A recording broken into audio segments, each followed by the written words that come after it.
luar biasa Tuhan di tempat ini. Sungguh luar biasa Tuhan, setiap karyamu, pekerjaanmu yang ajaib di dalam setiap kami Tuhan, di dalam kehidupan kami, di dalam keseharian kami Tuhan.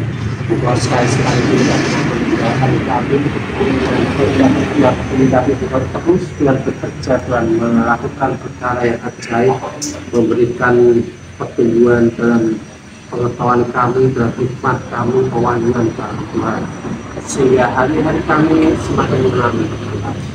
Demikian juga Tuhan,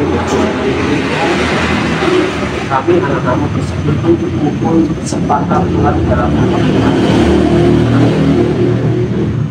Saya Tuhan lagi benar firman Engkau yang benar itu yang akan memberikan kebenaran dalam hidup kami, yang akan menginspirasi kami, memberikan pewahyuan dalam kami bersharing Tuhan, berkata-kata, mengenai isi hati kami, pikiran kami Tuhan, di mana kami mau lebih mengenal Tuhan, dalam pada kebebasan dan pada pemulihan semua, pada kuasa dan pada pemulihan. Terima kasih Roh Kudus yang menyertai kami, menghidup kami dan kami sejahtera, dan kami pengertian pewahyuan, sehingga kami benar-benar semua apa yang sore hari. Terima kasih Bapak, mengucapkan syukur di dalam nama Tuhan Yesus. Semuanya sepakat ibadah. Amin. Kita lihat di pohon kurma, aku belum pernah ketemu pohon kurma. Makan pohon kurmanya pernah.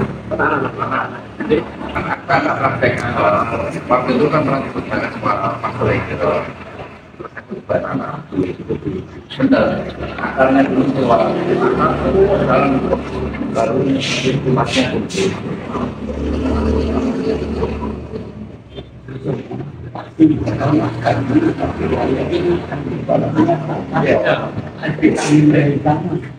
akan dulu ya.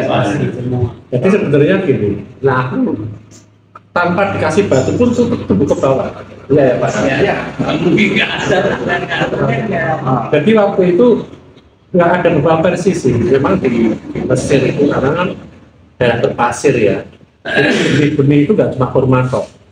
Beberapa benih itu ditanam di atasnya dikasih batu. Kenapa? Karena tanahnya pasir. Itu kalau angin kenceng, benihnya bisa kabur gitu. Jadi untuk menjaga supaya itu tidak terkikis angin pasir. Seperti itu versinya yang dari para terus aku kan coba Mesir, sini itu tak kita bisa, nggak usah ditutupi taruh pot beberapa. Kurma pernah kan tumbuh, bener tumbuh. Tapi berbuah Pak? Enggak. Iya. Bunga berbuah. Enggak. Boleh nanti beli aja. Tunggu cuma berbuah lama ya Pak? Akhirnya aku beli toh. Ya kalau aku balas sepeda dari KPK ya ini. Jadi aku memang perusahaan aja kalau beli saya bilang, ya itu benar semua ya saya sama. Pasti tidak maksudnya Budina menjelaskan seperti ini pun yang tapi inti dari semua pertumbuhan itu dimulai dari yang namanya benih. Nggak mungkin ada pertumbuhan tanpa ada benih.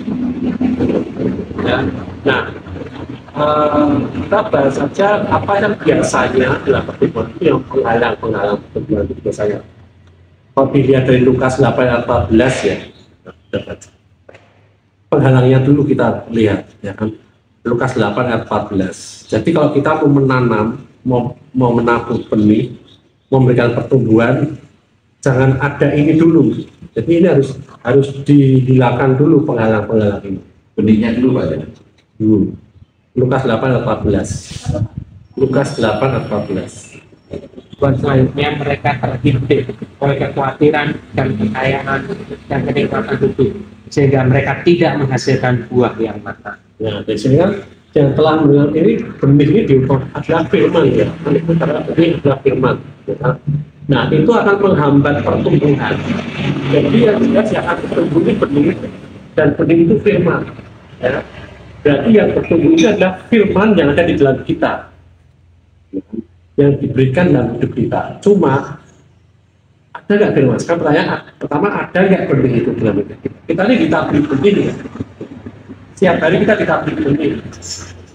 Karena kalau kita kehidupan, jadi nggak mungkin kalau kita ini ada seorang suami istri berdua minta anak, ya kan? Tapi mereka tidak pernah berhubungan intim, ya nggak akan pernah terjadi. Ya, benih tidak pernah ditanam, ya, tidak pernah ada pertumbuhan seperti itu.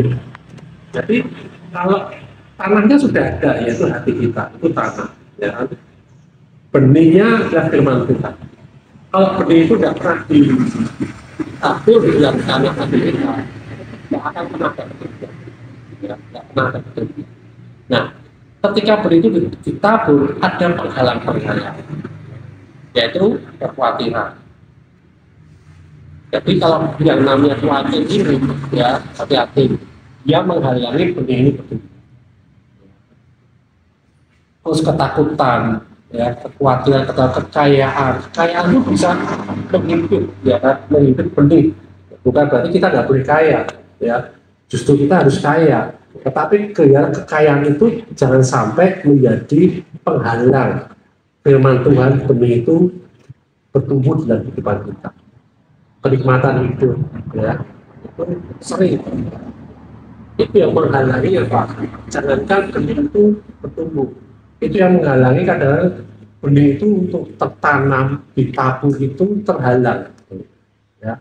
Kita tidak pernah mempersilahkan memberikan hidup kita untuk ditaburi firman Tuhan, oleh karena kita punya kekayaan, ada dalam apa, mengikuti kenikmatan hidup, kesenangan hidup, kekhawatiran, ya kan. Kekhawatiran juga menghambat kita untuk belajar firman Tuhan, untuk menerima firman Tuhan, ya kan. Seperti beberapa waktu yang lalu kita melayani seorang anak muda, ya, yang merasa dia terpuruk, dia merasa tidak mengalami zero lah, ya, bahkan minus juga. Kemudian kita referensikan beberapa Tuhan, ya kan, untuk istilahnya dan tanda petik koperi dia, ya, itu. Tapi responnya apa? Loh, aku tuh butuh uang, bukan butuh pendeta. Aku butuh uang, aku butuh ini, aku tuh butuh makan, bukan butuh didoakan, seperti itu, ya kan? Jadi itu hanya apa? Dia tidak pernah mendapatkan benih. Dan benih itu nanti akan membuat dia bebas, akan membuat dia ini dewasa, yang akan membuat dia itu menjadi mampu untuk mandiri. Nah, kemudian dalam kita nyambung dari Budina aja, ya, dari obrolan bicara masalah benih, ya, supaya dia bertumbuh, ya kan. Nah, dalam 1 Korintus 3:6, 1 Korintus 3:6, ya, dan 3:7, di situ dikatakan, Paulus ya berkata, aku menanam, Apolos menyiram, tetapi Allah yang memberi pertumbuhan, ya. Jadi benih itu harus ditanam, harus ditabur, ya. Kemudian harus disiram, artinya harus ada yang merawat, ada yang memberikan nutrisi, ya kan, ada yang membangun di situ, ya kan. Seperti misalkan kita baca firman Tuhan, ya. Setelah kita baca firman Tuhan, ada yang menyiram, siapa? Roh Kudus, ya. Roh Kudus memberikan kita pengertian, kita pengetahuan, kemudian kita sharing ke seluruh seperti ini, kita bahas tentang firman Tuhan, tentang ini, tentang banyak hal, ya, itu seperti menyiram, ya kan. Tapi juga di situ kadang-kadang kita juga menabur benih juga. Nah, Roh Kudus memberikan pengertian, kemudian yang harus diingat, tetapi Allah yang memberi. Nah, ini yang pertama sih. Yang 7 ini dikatakan karena itu yang penting bukanlah yang menanam atau menyiram. Menanam, menyiram itu perlu dilakukan, ya. Tetapi bukan itu yang terpenting. Yang terpenting adalah Allah yang memberikan pertumbuhan. Itu yang terpenting. Jadi ketika kita ditanam, ditabur, disiram, ya, tetapi kita tidak membiarkan Allah yang memberikan pertumbuhan, Allah yang memberikan pengertian, memberikan pemanduan, terus kita tapi terhimpit dengan kuatnya, dengan kekayaan, dengan kenikmatan hidup, ya itu nggak akan terjadi. Yang searah dengan itu. Jadi benih itu yang kasih siapa? Ya Allah juga. Karena firman itu Allah. Ya, firman itu Yesus itu sendiri, Tuhan itu sendiri. Ya ditakut dan kehidupan kita. Ya. Nah, ketika benih itu tabur, kemudian sirami, ya kan, kita pengertian kita mulai bertumbuh. Tetapi kalau pengertian itu ya berasal dari dunia, kemauan dunia, ya nggak jadi, nggak searah dengan Tuhan. Artinya yang tidak tumbuh. Jadi yang kita akan bertumbuh ini adalah bertumbuh ke arah Tuhan. Ya seperti kita yang itu bertumbuh ke arah apa yang namanya Tuhan. Itu. Nah, targetnya apa? Di Efesus 4 ayat 13. Efesus 4 ayat 13.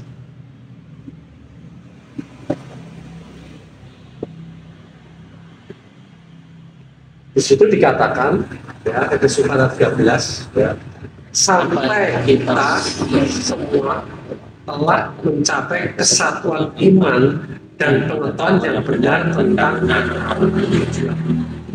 Ya. Jadi pertumbuhan ini sampai benar-benar kita mencapai kesatuan iman. Kalau tercapai kesatuan iman, itu berarti kita tidak sendirian. Ya. Ini suatu kelompok, suatu komunitas, ya, di dalam Tuhan, ya, terjadi kesatuan iman, keyakinan yang sama, ya, yang benar, pengetahuan yang benar tentang Yesus. Yang petunjuk. Jadi kenapa Tuhan itu menyatukan rohnya dengan roh kita menjadi satu, supaya apa? Supaya kita dengan Dia itu terjadi keiriman. Ketika kita terjadi keiriman dengan Dia, ya, kita bisa mengerti Dia. Ya. Kita punya pengetahuan tentang siapa Dia. Kita punya pengetahuan yang benar tentang Yesus ini seperti ini, Tuhan ini seperti ini, Allah seperti ini, sahabatku seperti ini. Ya. Ini tujuannya di situ. Ya, pengetahuan yang benar tentang Allah, kemudian mencapai kedewasaan penuh.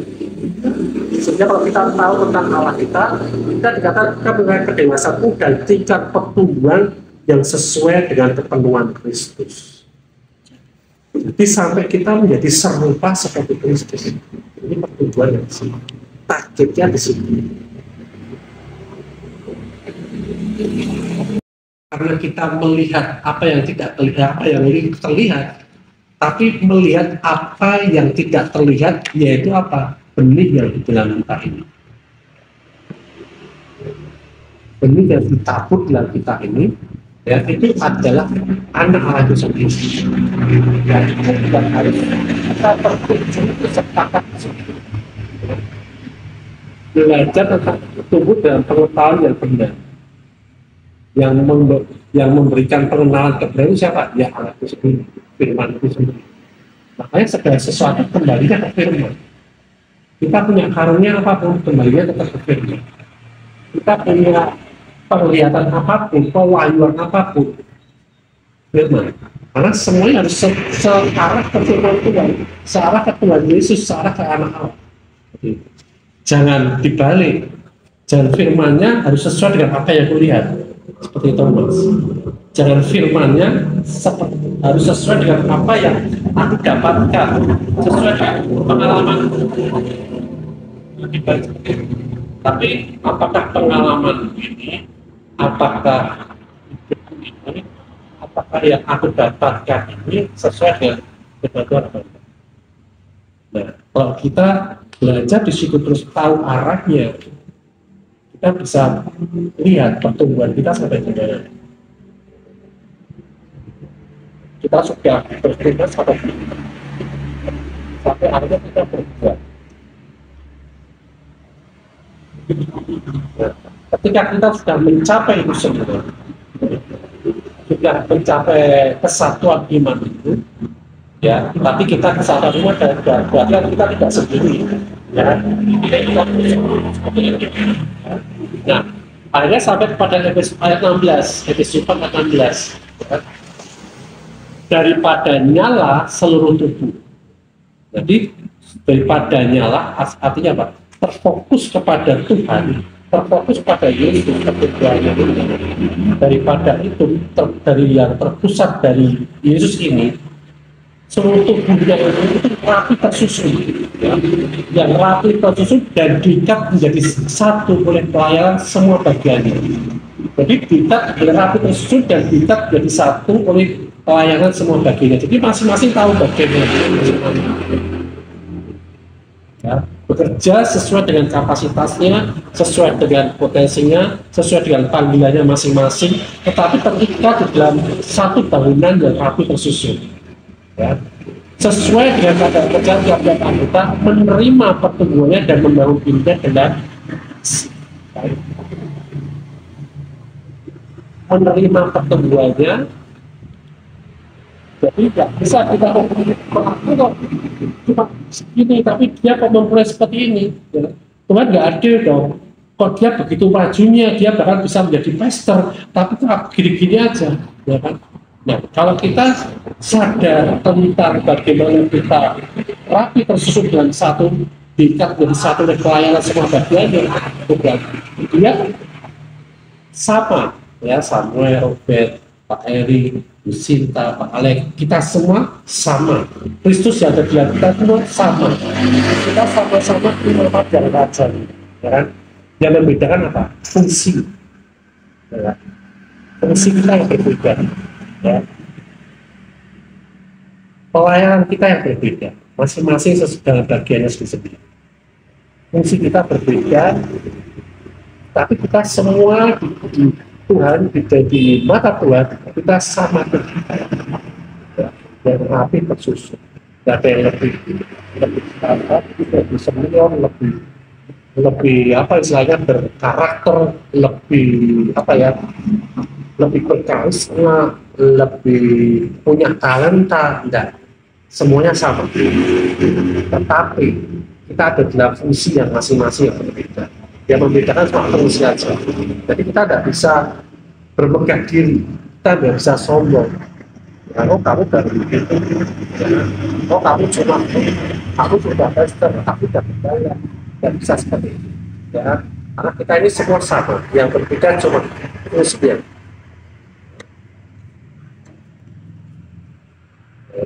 Kalau dari tapi dihubungkan dengan benih tadi, ya, memang jadi tidak pernah akan ada pertumbuhan tanpa ada benih.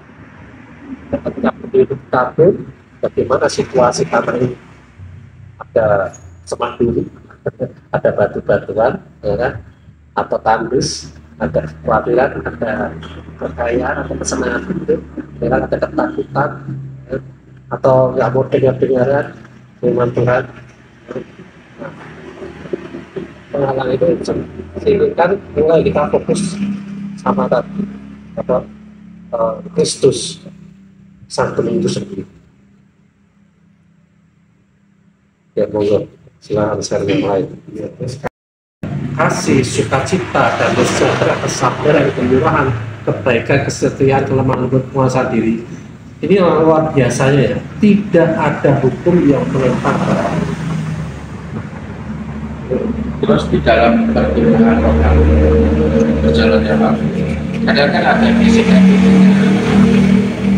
nah, itu kan yang menentukan kita bertumbuh atau tidak. Tidak. Fisik ini tidak menentukan kita bertumbuh. Fisik kan tidak menentukan. Enggak. Justru itu bisa jadi penghalang pertumbuhan. Tergantung respon kita. Nah, respon kita dari dasar pertumbuhan kita melalui Kristus. Jadi ketika kita yang tadi disiram tadi loh, penguatan-penguatan dari Roh Kudus, dari firman Tuhan ini, itu yang menjadi dasar kita menyadari gesekan-gesekan ini. Dan hanya sebagian kecil kalau misalnya survei ya, kalau kita kan, kalau saya sering melayani konseling, justru sebagian besar, misalkan dari 10 ya, mungkin 1-2 tok yang menghasilkan orang menjadi dewasa, yang lainnya benar-benar tidak ada gesekan. Karena gesekan. Iya, kalau kita betul-betul ada gesekan, apalagi dari pengalaman, oh pengalaman itu harus seperti ini, pengalaman seperti itu, dia makin terus di pengalaman dia, stuck di situ, tapi dia nggak pernah bertumbuh. Tapi kalau dia pedomannya firman Tuhan, enak. Kalau dia pedoman firman Tuhan, mau gesekan kayak apa, nggak usah gesekan tabrakan pun, benjol sendiri dia nabrak.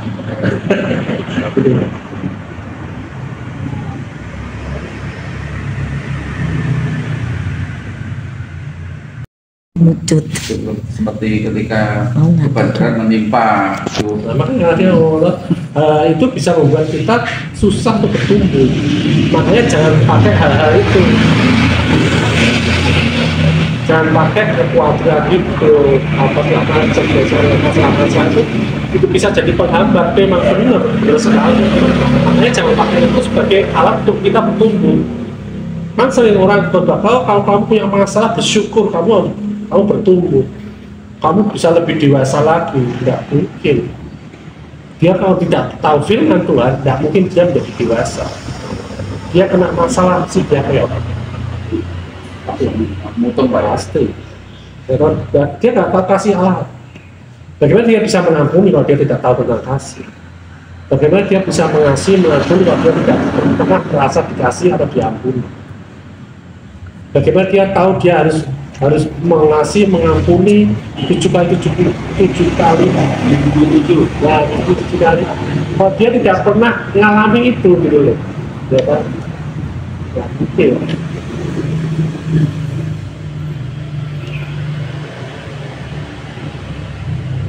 banyak lagi kita apa? Saya cuma jadi itu dengan jujur Pak Eri kira bisa mengamin 7 kali. 7 Ada loh.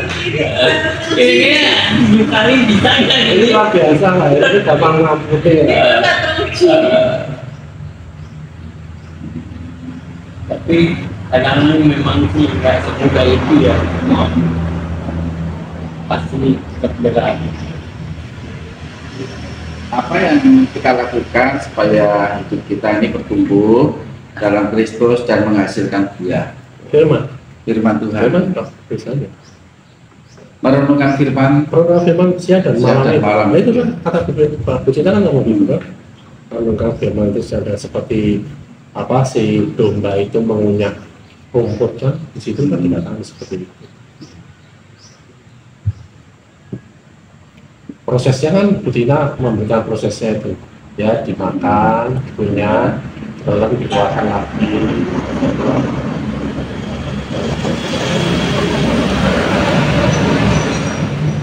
Itu kan sebenarnya bicara masalah nutrisi, karena ketika itu proses itu ya pertumbuhannya itu tidak disadari, tahu-tahu belum kok seperti itu. Kayak misalkan kejadiannya kayak daun gitu kan, daun itu kan apa bangsa Israel terkait daun ini seperti Yesus lagi melawan dosa kan, salibkan. Daun ini kayak Yesus di perjanjian lama. Daun itu mengalahkan Goliat, gitu kan. Setelah Goliat mati, bangsa Israelnya ikut euforia kemenangan kan. Mereka itu merasakan mengalami kemenangan. Padahal dia tahu udah menang ya. Mereka sukacita toh, mereka bersorak-sorai. Nah, kita ini seperti itu. Ketika Tuhan itu mengerjakan segala sesuatu dalam hidup kita dan dalam pertumbuhan hidup kita, ya kan, dan keluarga kita punya harapan, tapi kita setiap fokus sama Dia, tetap setia, kita percaya ke Tuhan, percaya Tuhan, tapi tidak percaya, tapi apa yang kata firman itu percaya ya dan amin. Tiba-tiba ada perubahan dalam keluarga kita, tiba-tiba ada peningkatan dalam keluarga kita, dalam bisnis kita. Nah itu pertumbuhan, itu kadang-kadang kita nggak sadar itu, tapi ternyata kan loh udah berbuah, udah menghasilkan sesuatu gitu. Harus seimbang. Kayaknya sih kalau kita kayak full timer lebih kan nggak bisa. Nah, Pak Alek, bener Pak Alek kamu gitu ya. Tapi kabar baiknya apa ya? Kita kan kepengen terus toh sama Tuhan 24 jam ya. Ternyata itu kita tidak perlu jadi full timer. Ternyata kita sudah full timer sama dia. Kenapa? Karena kita sudah sama dia sudah menjadi satu kan. Nah itu, dia ngerti kelemahan kita kan. Dia ngerti perhatian kita tidak perlu sama dia. Makanya dia jadi satu sama kita supaya waktu kita lagi masak tetap sama dia. Waktu kita lagi bikin apa namanya serabat, ya, tetap sama dia ya kan. Serabat itu tak ada. Oh enak. Istilahnya gini Pak, istilahnya kita ini selalu selalu mengandalkan Tuhan gitu. Apapun yang kita kerjakan mengandalkan Tuhan. Baik mau rugi mau apa ya udah. Iya, tetap bersyukurin karena kan kalau orang bisa seperti itu dagang ya, nelari terus nggak mungkin, pasti ada satu saat sepi. Supaya apa? Dari sepi itu kita berpikir Pak. Kalau situ berlari terus lupa dia. Ini kurang apa kok sepi ini? Oh diperbaiki lagi. Semakin banyak masalah sebetulnya kita.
Kami mengucap syukur buat sering nikmat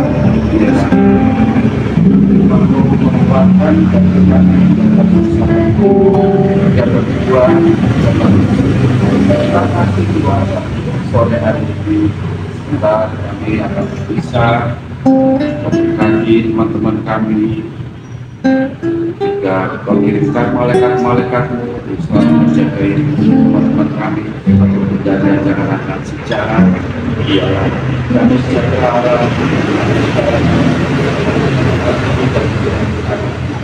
Terima kasih Tuhan. Puji nama Tuhan dalam nama Yesus kami sudah berdoa dan ucapkan. Amin.